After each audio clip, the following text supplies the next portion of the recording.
So guys gen king 6.2 কেমন আছো? আশা করি ভালো আছো। আমি খুবই ভালো আছি। এখন যাচ্ছি গাইস মাঠ, আমাদের মাঠ যাচ্ছি।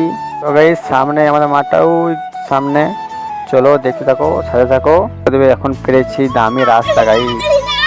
এই রাস্তাতে কোনো আছে নেই কমেন্টে জানাও গাই। ছোট ভাইটাকে সাপোর্ট করতে থাকো আর চলো মাঠটাকে যাওয়া যাক। তো গাইস চলে এসেছি মাঠ, এটা আমাদের মাঠ। ধান ভালো হয়ে গেছে মোটামুটি। গাইস এখন যাচ্ছি ডাক্তারখানা। এই মালটার জ্বর, তাই ডাক্তার দেখাই দিয়েছে। ওকে বললাম গাড়িটা চালা, ওয়ার জ্বর, ওকে দিলাম গাড়ি চালাতে, আর কি মানা যায় গাইস। তো গাইস ডাক্তার মতো দেখি নিয়ে চলে এলাম চা খেতে গাইস। ওই মালটার জ্বর, তাই ডাক্তার দেখা হয়ে গেল, আর ওই বন্ধুর সাথে দেখা হয়ে গেল, দিয়ে দিল এক কাপ চা। তো গাইস কাকাই দিল একটা বিস্কুট। গাইস ততক্ষণ আমি চাটা খেতে থাকি, আর তোমরা চ্যানেলটি সাবস্ক্রাইব করে দেবে, আর লাইক কমেন্ট শেয়ার করতে কিন্তু ভুলবে না গাইস। চলো চাটা খেতে থাকি। Bye bye. আজকে ভিডিওটা এই পর্যন্ত ছিল, দেখা হচ্ছে পরের ভিডিওতে।